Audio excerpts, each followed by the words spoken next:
Bueno, buenas tardes Constanza, buenas tardes Javier Peralta, buenas tardes Ulises, Ulloa. Bueno, me presento para los que no vieron las charlas anteriores. Yo me llamo Raquel Elena Rodríguez y soy contadora, fui profesora de actuación judicial en la UBA, de Ciencias Económicas, durante 26 años, también abogada, y estoy dictando este curso de apoyo para los peritos que tienen que cursar y aprobar el curso de Derecho Procesal. Como habíamos comentado en clases anteriores, el derecho procesal es un derecho que dominan los abogados perfectamente, porque una de las principales incumbencias de un abogado es la actuación en los procesos judiciales. Nosotros tenemos la actuación judicial como algo no tan significativo dentro de nuestro plan de estudios. Lo vemos fundamentalmente en la materia de actuación judicial, en una sola de las materias, y no necesariamente todos los contadores públicos o los profesionales en ciencias económicas actúan en la justicia. Es por ese motivo que se implementó este curso de Derecho Procesal, que es obligatorio y que nosotros tenemos que rendir y aprobar para poder ser peritos en este periodo, a partir del año 2026, para la actuación en el año 2027. Advertimos que los conceptos de derecho procesal y el programa que existe para que deban aprobar los peritos es complejo, por lo que recién mencionamos. Y consideramos que este curso, que no tiene como objetivo reemplazar el curso de Derecho Procesal que estableció el Poder Judicial, tiene como objetivo aclarar los conceptos principales que, a través de una explicación un poco más sencilla, tenemos como objetivo que sea algo didáctico, que pueda ser útil para los peritos para poder aprobar este curso, pero fundamentalmente para capacitarse.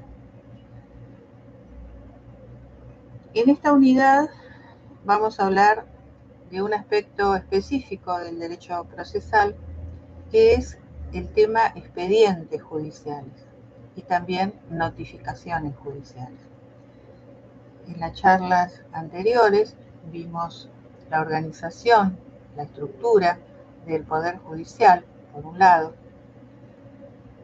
y luego comenzamos con el concepto de derecho procesal. Podemos decir que hay varias formas de definir el derecho procesal a través de la doctrina.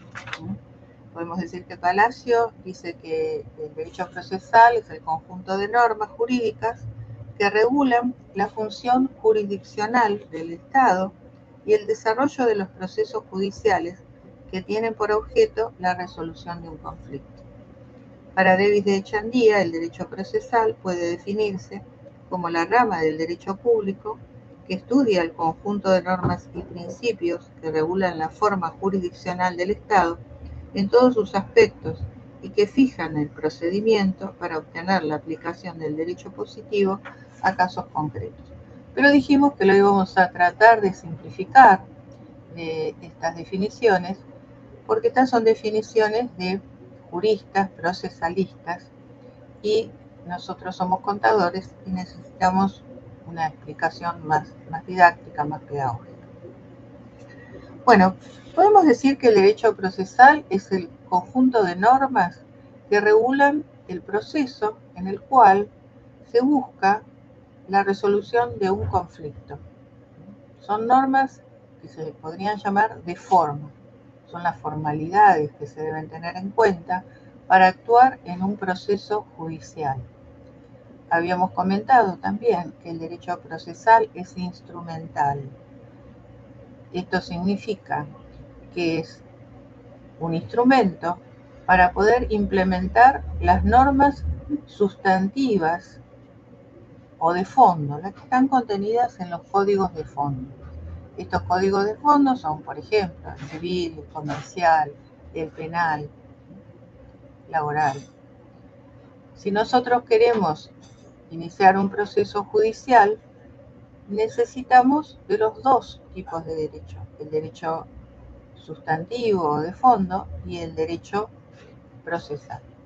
El derecho sustantivo son los derechos que no están contenidos en esas normas de fondo. Por ejemplo, en el derecho laboral, si nosotros actuamos en la justicia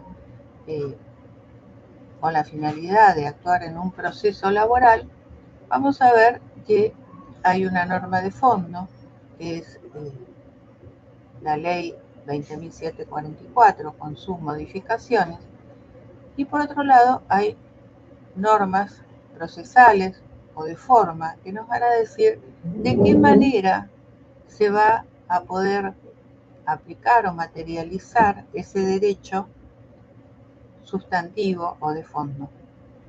Como decíamos en la clase anterior, necesitamos iniciar el proceso a través de una demanda. El proceso tiene varias etapas, una etapa introductoria en la cual hay una demanda, un reclamo, y ese reclamo, a efectos de poder materializar el principio de defensa en juicio, es necesario que se le dé traslado a la demandada y la demandada pueda defenderse. Entonces, la etapa introductoria de un proceso es la etapa en la cual se inicia con una demanda. Habíamos comentado que previo a un proceso judicial, en la mayoría de los casos, existe la necesidad también de iniciar una mediación previa obligatoria. Pero bueno, consideramos que eso no funcionó y que comenzamos el proceso. Como decíamos, en la etapa introductoria va a haber una demanda, un reclamo de parte de la actora. La actora va a presentar esta demanda en la cual va a establecer cuáles son los hechos que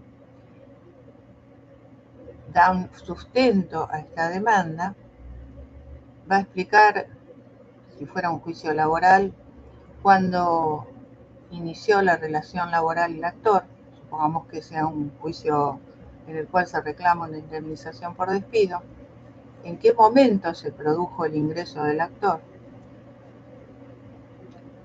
¿Cuál era su calificación dentro de la categoría laboral? ¿Cuál era su remuneración? Y fundamentalmente, ¿qué es lo que ocurrió durante todo el periodo de la relación laboral? Habitualmente se dice que, para dar un ejemplo, en un momento la demandada, aduciendo disminución de trabajo o por cuestiones externas, despide al empleado, al trabajador, y este es el conflicto que hay que resolver a través del proceso judicial. Decíamos entonces que se presenta la demanda en la cual lo primero que hay que colocar cuáles son las partes, ¿no es cierto? La parte actora y la parte demandada. ¿Cuál es el objeto del juicio? En este caso sería un reclamo por indemnización. Luego los hechos, esos que mencioné recién, cómo se generó el conflicto desde el inicio de la relación laboral, cuál fue la fecha del despido, cuál era la remuneración que cobraba al momento del despido. Y luego se va generalmente a hacer una liquidación, que es lo que la actora le reclama a la demandada. también va a ofrecer pruebas. Y entre las pruebas vamos a tener todas las pruebas que están contenidas en las normas procesales, en cada uno de los códigos procesales, y entre ellas vamos a encontrar lo que nos interesa a nosotros, la prueba pericial, en nuestro caso concreto la contable, la prueba testimonial, la prueba confesional, la prueba informativa. A nosotros nos interesa fundamentalmente lo vinculado con la prueba pericial contable. Bueno, con respecto a la demanda, como decíamos, quien reclama va a establecer cuáles son los hechos según su versión. El juez no tiene por qué dar crédito a esos hechos, sino que le va a dar traslado a la demandada para que la demandada ejerza su derecho de defensa. La demandada probablemente tenga actitudes que pueden ser las que están previstas en las normas procesales, como por ejemplo que haga una defensa simple en la cual va a negar los hechos que la actora incluyó en su demanda.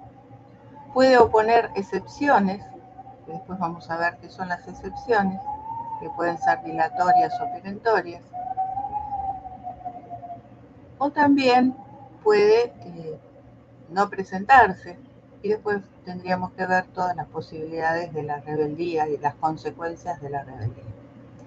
Entonces ya acá vemos que en la etapa introductoria va a haber una demanda y una contesta demanda, o podríamos decir que en el caso de rebeldía no habría contestación. Son actitudes del demandado que asume frente a una demanda, frente a un reclamo. Demanda es un reclamo. Luego viene una etapa en la cual se llama audiencia preliminar, en la cual el juez va a citar a las partes, a sus letrados, y ahí se van a establecer si existen hechos controvertidos, y en ese caso se va a abrir a prueba. Tiene que haber hechos controvertidos. Hechos controvertidos significa que una parte tenga un hecho y la otra parte lo niegue. Eso sería controversia, que las partes no estén de acuerdo. Pero podría ocurrir que las partes estén de acuerdo. Si no hay hechos controvertidos, entonces no sería necesario de abrir a prueba. Podrían conciliar las partes. A nosotros nos interesa la posibilidad en la cual sí se abre a prueba, y en ese caso el juez va a establecer cuáles son esas pruebas. Esas pruebas, como dijimos, podrían ser la prueba pericial, la prueba testimonial, la prueba informativa y la confesión. Luego de esta etapa, dado que ambas partes en su demanda y en su contesta demanda ofrecieron prueba, se va a abrir a prueba en el caso de que hubiera hechos controvertidos. Se abre a prueba, se establece el plazo para producir esas pruebas y se van a producir las pruebas, entre otras, como mencionamos, la prueba pericial, que puede haber varios peritos, ¿no? En nuestro caso sería el perito designado de oficio. Nosotros en este caso vamos a actuar como peritos designados de oficio, que sabemos tiene que ser objetivo, imparcial. Una vez que se produjeron todas las pruebas, entonces viene la etapa de los alegatos.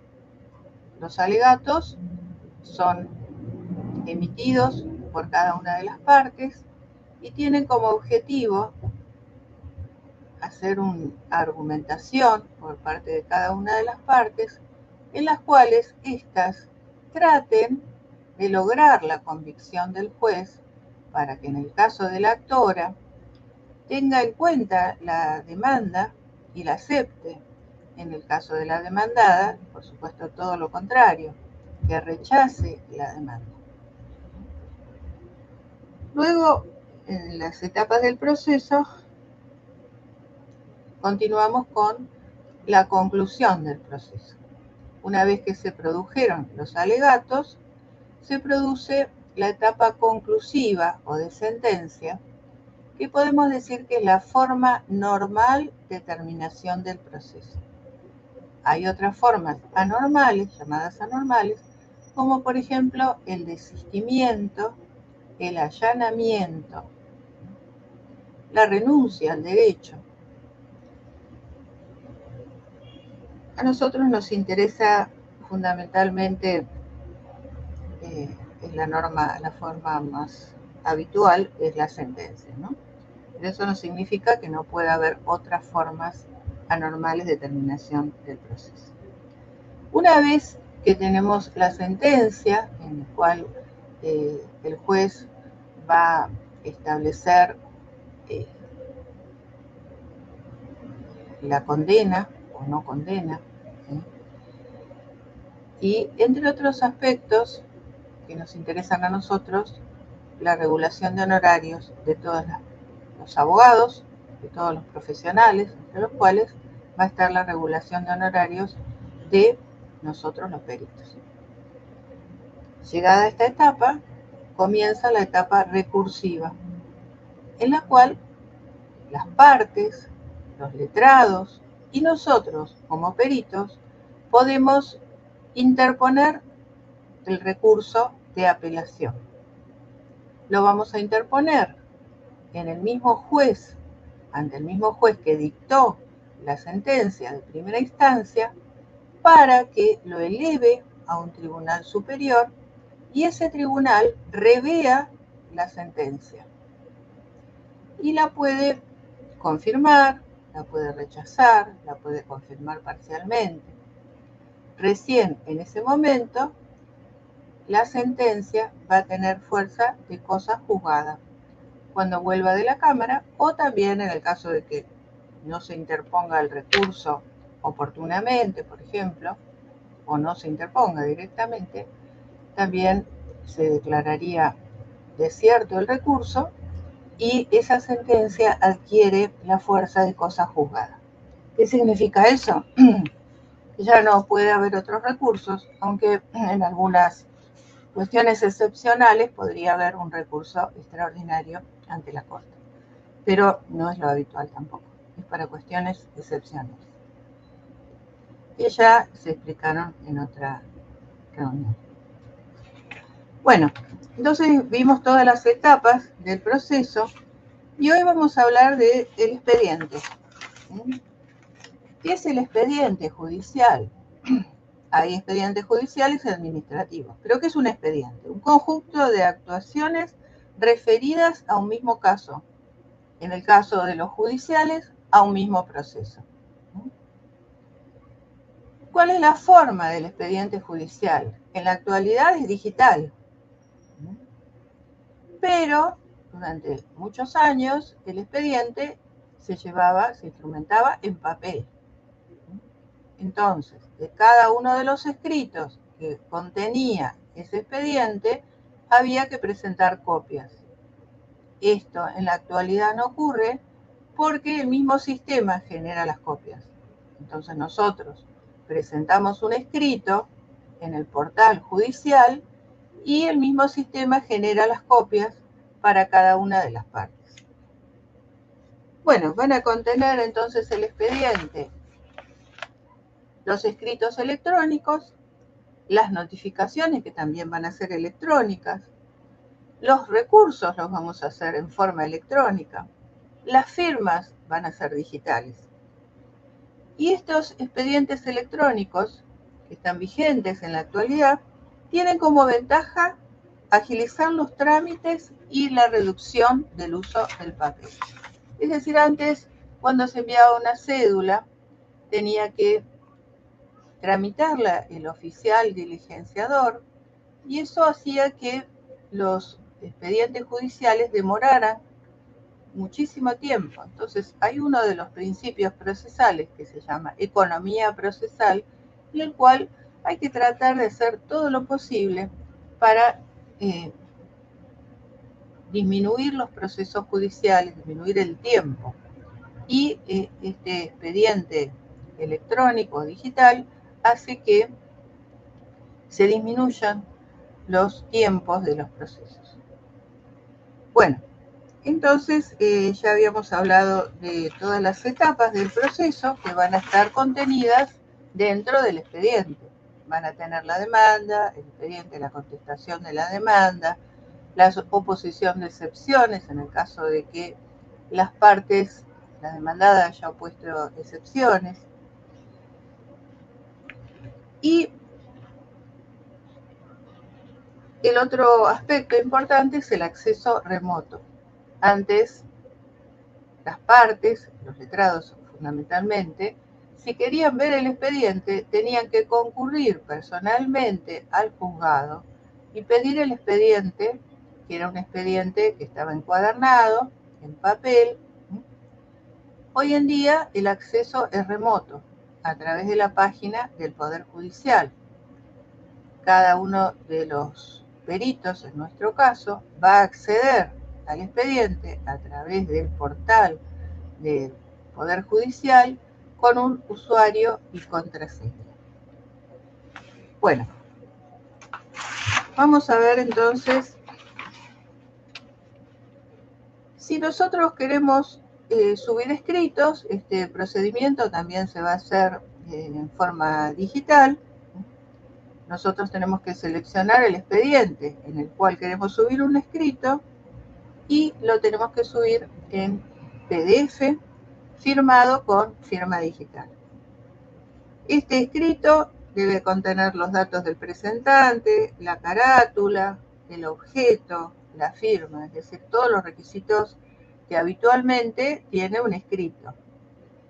En este momento, algunos juzgados también están aclarando que antes en los escritos, por ejemplo, el perito decía en el título, perito contador solicita, no aclarando mucho en el título,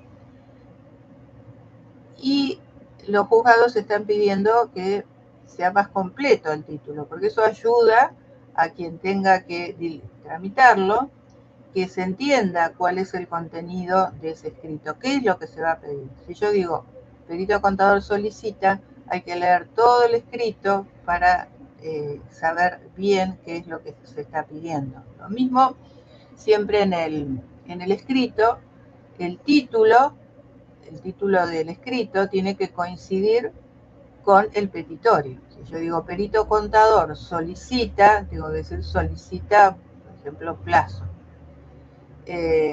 prórroga. En el contenido del escrito voy a explicar adecuadamente los fundamentos por los cuales pido un plazo, y en el petitorio siempre tengo que colocar el pedido que se hace por lo expuesto, por todo lo que se expuso en el cuerpo del escrito. Solicito una ampliación de plazo, vamos a suponer, de 5 días. Y después la firma, por supuesto, del profesional. Bueno, antes de que existiera el expediente digital, una de las dificultades que tenían los peritos era que si lo solicitaban para verlo, vamos a suponer que removieron a un perito y es necesario ver las actuaciones, quién sabe, el expediente está bastante avanzado, y lo pedíamos. Y era una gran responsabilidad, porque podía ocurrir que ese expediente se perdiera y le producía un perjuicio muy importante a las partes, porque dentro de ese expediente estaban todos los escritos, las pruebas. ¿Qué pasaba cuando se perdía un expediente? Además de la responsabilidad del perito, se debía reconstruir. Entonces, las partes en general tenían constancias de ese expediente, que las habían reservado, que las habían guardado, y si tenían todas esas constancias, se podía reconstruir el expediente con gran dificultad. Hoy en día no existe ese problema, es decir, una de las ventajas que también tiene el expediente digital es que no se va a perder porque está todo digitalizado. Así que es otra facilidad que tiene el expediente digital. Bueno, uno de los contenidos, dijimos que dentro del expediente digital íbamos a encontrar la demanda, la contestación, después las pruebas, pero hay aspectos que no son necesariamente escritos, sino que son orales, etapas del proceso, que son las audiencias. Las audiencias antes eran siempre presenciales y en este momento entiendo que son virtuales. Todas las audiencias se hacen en forma virtual. Bueno, ¿qué son las audiencias? Son actos procesales en que las partes, sus abogados, a veces los testigos, se reúnen con el juez para debatir o aportar pruebas o escuchar resoluciones. Audiencia es eso, es una reunión de personas, en este caso de las partes, pues estamos dentro de un proceso, puede ser con los testigos, en el caso de la audiencia testimonial, en el cual un testigo tiene que dar su testimonio, o en el caso de la audiencia preliminar, que es aquella que mencionamos hace un ratito, que es la audiencia en la cual se decide la apertura a prueba, la audiencia del 360 o audiencia preliminar. Esto es muy importante para los peritos, ¿no? Saber en qué momento se va a abrir a prueba la audiencia del 360. No necesariamente se abre, ¿no? Dijimos, si no existen hechos controvertidos, no se va a abrir a prueba, están todos de acuerdo, entonces no hay nada que probar. Pero en la generalidad de los casos sí existen hechos controvertidos y se abre a prueba en la audiencia del 360. Bueno, después están las audiencias testimoniales, estas que nosotros dijimos, que el testigo es citado para que se le haga un cuestionario y dar su testimonio. Y también la audiencia de alegatos. Realmente se hacen por escrito, pero podría ser que también se hagan en forma oral, ¿no? Los alegatos, como dijimos, una vez que se produjeron las pruebas, cada una de las partes va a argumentar sobre esas pruebas, tratando de lograr la convicción del juez para el caso de la actora que se acoja a su demanda y en el caso de la demandada que se la rechace. Es decir, ahí está la habilidad del abogado para tratar de lograr la convicción del juez. ¿Qué pasa después de los alegatos? Después de los alegatos viene la etapa conclusiva o la sentencia, en la cual el juez va a tener en cuenta los hechos que fueron establecidos por la actora con sus pruebas y los hechos que fueron relatados por la demandada y sus pruebas. Todo aquello que el juez resuelva en la sentencia tiene que estar probado.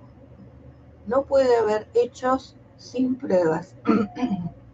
Es decir, si la actora dice que, en el caso laboral, el actor ingresó a trabajar en enero del 2020 y la demandada dice que fue en diciembre del 2026, el juez va a tener que establecer cómo llegó a su conclusión, de qué manera.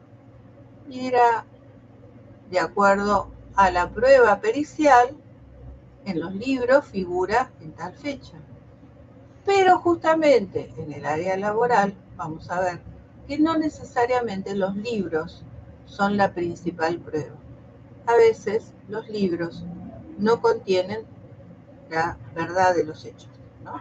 Entonces a veces en el fuero laboral se considera los testimonios, si son coincidentes, de varios empleados o varios trabajadores, que podría ser una prueba mucho más determinante para que el juez resuelva en su sentencia.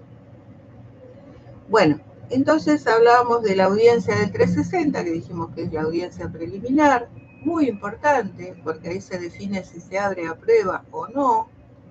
El juez va a citar a las partes y a los abogados. Intenta en primer lugar llegar a una conciliación, porque el juez trata de evitar que el proceso siga adelante si se puede llegar a una conciliación. Se fijan los hechos, como dijimos recién, y se abre a prueba si existen hechos controvertidos. Los aceptados por las dos partes no tiene sentido discutir. Bueno, y también cuando la parte actora le dio traslado a la demandada, el juez le dio traslado, y la demandada busca defensas, puede oponer lo que se llaman excepciones. Las excepciones pueden ser dilatorias o perentorias. Es una forma de defensa las excepciones. Es decir, le dan traslado y le dicen, vamos a suponer que sea de un proceso que ya fue juzgado en otra oportunidad. Entonces el demandado dice, pero este proceso ya era cosa juzgada. Ya no se puede volver a discutir en otro proceso una resolución que es cosa juzgada.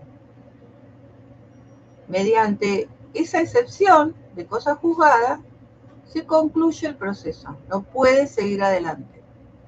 Otra excepción podría ser la prescripción. Alguien intenta ejecutar un pagaré que está prescripto, es decir, pasaron más de 2 años desde la fecha en que se podía interponer una demanda. O, por ejemplo, una demanda laboral, que también pasaron 2 años después del despido, ya prescribió. Entonces vemos que ahí sería el tema de la oposición de excepciones como una de las defensas. Bueno, ahora nos queda el tema de las notificaciones. Las notificaciones es un acto procesal mediante el cual se pone en conocimiento de una resolución judicial, que puede ser para las partes, ya sea la actora o la demandada, puede ser hacia los peritos, puede ser hacia los abogados. Es decir que notificar es poner en conocimiento de los destinatarios de una resolución judicial. Ahora decimos, ¿la notificación qué significa? Significa que esa resolución que fue notificada legalmente, quien la recibió no puede aducir desconocimiento. Está legalmente notificado, no puede aducir desconocimiento. Bueno, ¿cuáles son las formas de notificaciones? Las formas de notificaciones, hay un principio general que habla de la notificación ministerio-ley. Ministerio-ley, que es la de los martes y viernes, que algunos la llaman automática. Es decir, por el solo hecho de que hoy sea martes o que sea viernes, me considero notificada de las resoluciones judiciales. Y no puedo decir que no las conocí, aunque yo no haya ido a ver el expediente. Se considera automáticamente notificada. Ese es el principio general. Y si bien nosotros estamos muy acostumbrados a la cédula, decimos que no es el principio general la cédula, la notificación por cédula. La notificación por cédula se realiza sobre todo para aquellas notificaciones que se consideran muy importantes. Por ejemplo, si yo tengo que dar traslado de la demanda, lo voy a hacer por cédula, porque es algo importante. Si yo tengo que notificar a un perito de una designación, también se lo hago por cédula. Si el perito le tienen que dar traslado de una impugnación de la pericia, también se hace por cédula.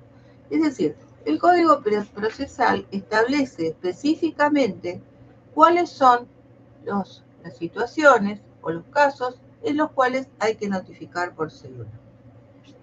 Entonces decimos que se reserva para actos de mayor trascendencia que requieren certeza de recepción y garantía de defensa.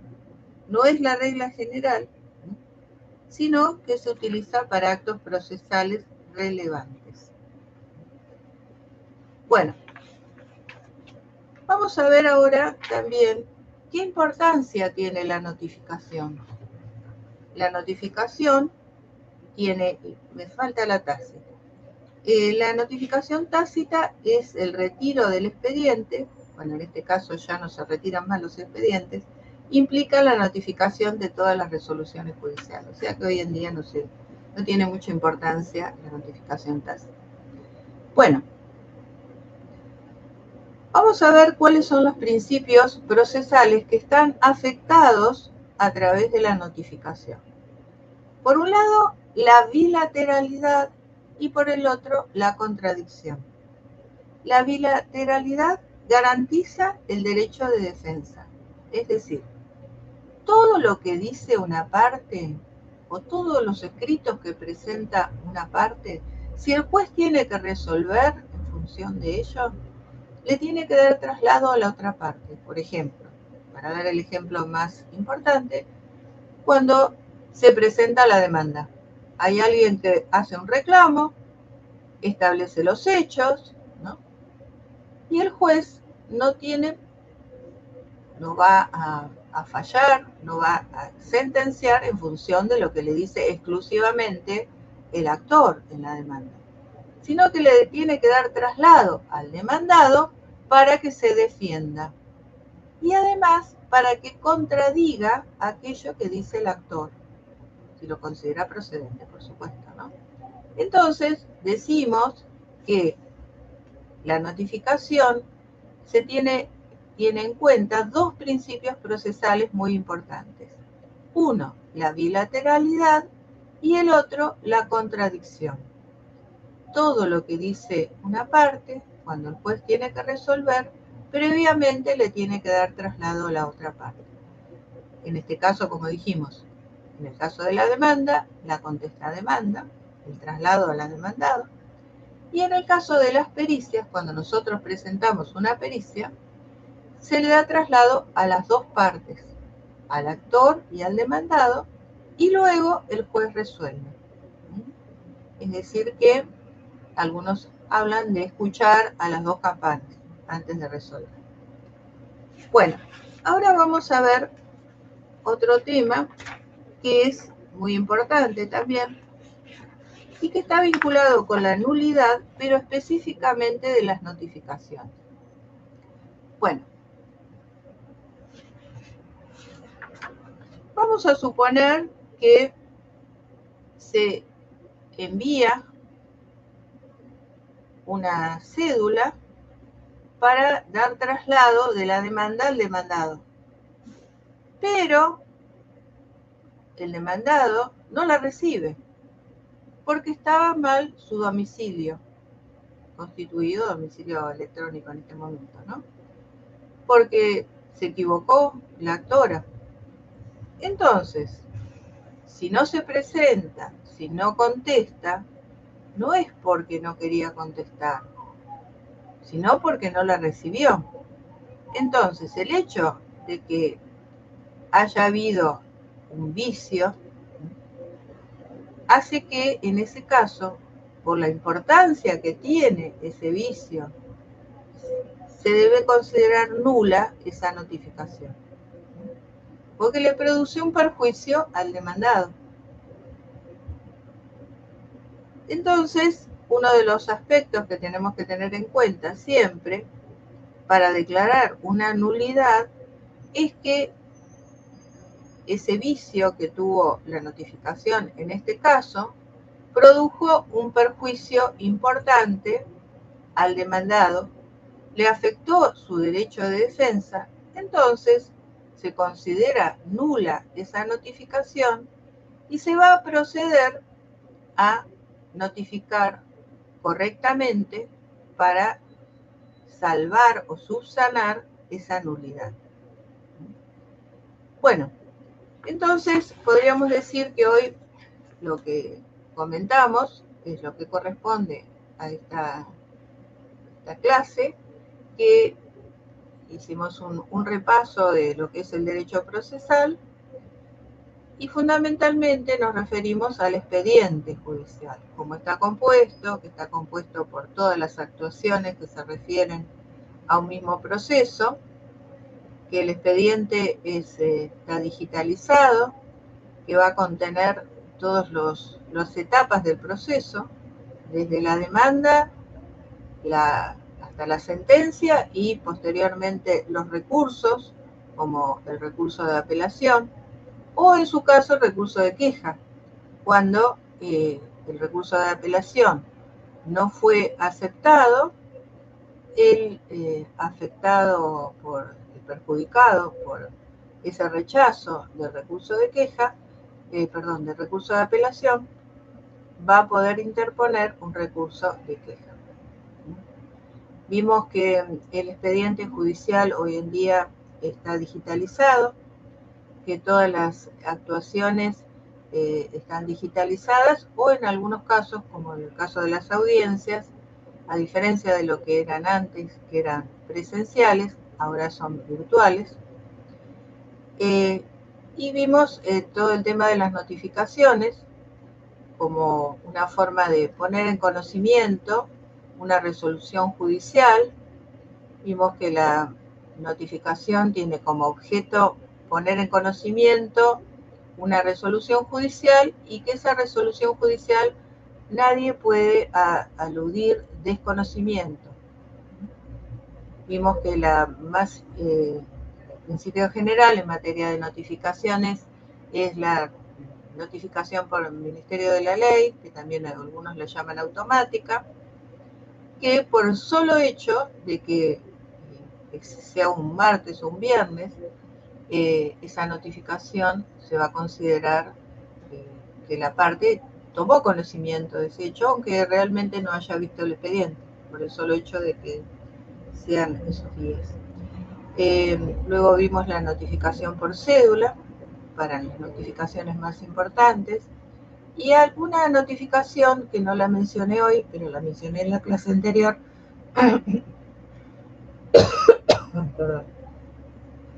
es la notificación por edictos, que no se utiliza mucho en el ámbito de los procesos, como los procesos de conocimiento. Se usa generalmente en esos procesos cuando no se conoce el domicilio del demandado y se agotan todas las posibilidades, y cuando no se encuentra otra posibilidad se publican edictos. Bueno, ¿qué es la publicación, la notificación por edictos? Es una notificación que se realiza dirigida a personas inciertas y con domicilio indeterminado. Se utiliza mucho en los procesos concursales y en las sucesiones. ¿Por qué?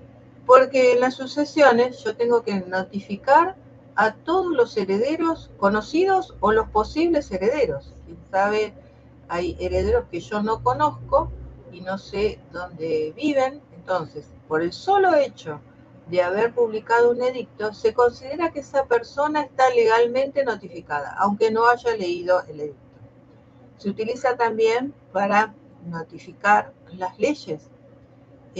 Todas las leyes se presumen conocidas, aun cuando yo no haya leído el boletín oficial. Yo no puedo decir que no conocía una ley y por eso transgredí esa ley, porque desde el momento que están publicadas en el boletín oficial se consideran conocidas por todo el mundo.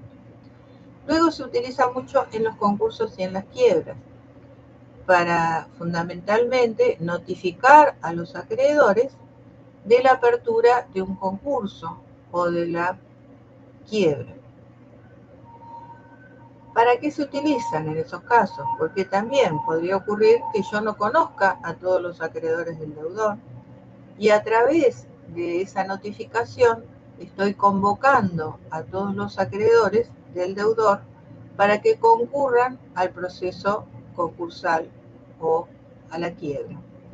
Si no concurren, no pueden decir que no estuvieron notificados por el solo hecho de que una notificación se publique en el boletín oficial, se considera legalmente notificado. Bueno, ahora quería consultarles si querían preguntar sobre alguno de los temas que vimos hoy o de las charlas anteriores. No sé, vos, Constanza, ¿me querés preguntar alguna cosa? ¿Vos, Constanza, estás haciendo el examen en este momento? No, me anoté y a partir de hoy hasta el 9 de septiembre tengo para ver. Buenas tardes a todos, buenas tardes Raquel. Buenas tardes. Eh, no, de hoy empezó el curso y hasta el 9 de septiembre tengo tiempo para rendirlo. Todavía Perfecto. no lo inicié. Bueno. Bueno, esperemos. Vos, Natalia, no sé, ¿te inscribiste ya para el curso? No sé si me escucha Natalia. Eh, bueno, Ahora no, yo le había mandado por privado que estaba esperando la matrícula.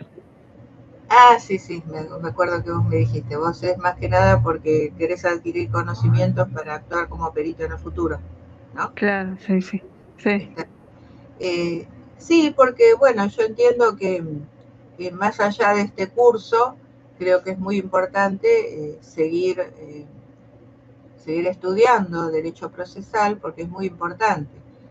Si nosotros no conocemos derecho procesal, podemos incurrir en perjuicios no solamente para los demás, sino para nosotros mismos. Supongamos que yo no conozca el plazo como para interponer un recurso. Y bueno, ese recurso va a quedar desierto. Cuando lo quiera interponer, ya no va a ser posible. Y pierdo el derecho de haber recurrido una resolución judicial en la cual me regularon honorarios que yo consideraba bajos. Entonces, ese es uno de los ejemplos, ¿no? De no conocer derecho procesal puede producirnos perjuicios, ya sea en el proceso o a nosotros como peritos.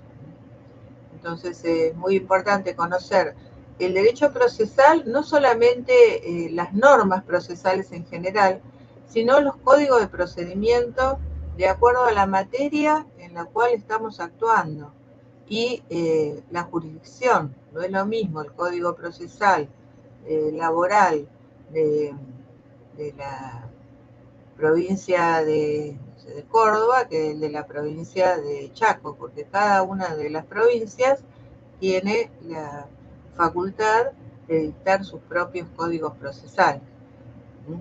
Entonces, tenemos que, si estamos actuando en el fuero penal, el código procesal va a ser diferente del código civil y comercial, el derecho procesal penal va a ser diferente del derecho procesal civil y comercial, ¿no? Entonces, de acuerdo a la materia y de acuerdo a la jurisdicción, vamos a ver que van variando las normas procesales contenidas en los distintos códigos de procedimiento. O sea que la rama general es el derecho procesal y en cada una de las jurisdicciones, de cada una de las materias, vamos a ver códigos de procedimiento que difieren. Bueno, si me quieren preguntar algo, ahora vamos a seguir con las unidades. Mañana tenemos lo que corresponde a la clase 4 y durante todo el mes de agosto vamos a continuar para completar las 8 unidades que contiene el curso y podemos decir que de alguna manera el integrador sería como una conclusión de todas las unidades. Probablemente haya alguna pregunta que no está contenida en las 8 unidades, pero en principio es eso.